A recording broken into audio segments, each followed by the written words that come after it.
Question number 31. A student sets up an experiment to investigate double slit experiment. Interference.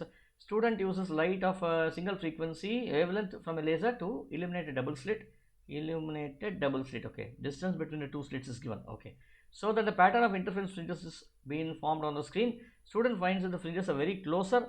So what should be done by the student so that in order to increase the separation of the fringes on the screen?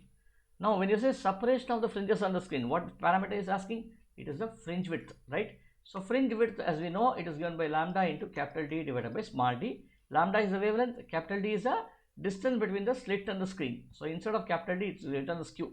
Let us write this as lambda into Q divided by this small d. What does this d refer to? The distance between two slits, which is R here. Okay.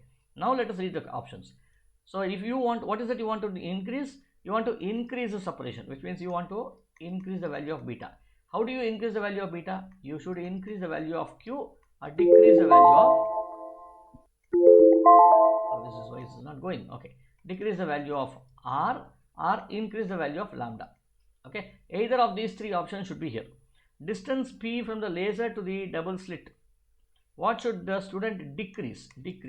So you should decrease R, nothing of this, right? Very clear. Separation R of the slits. C, that's it.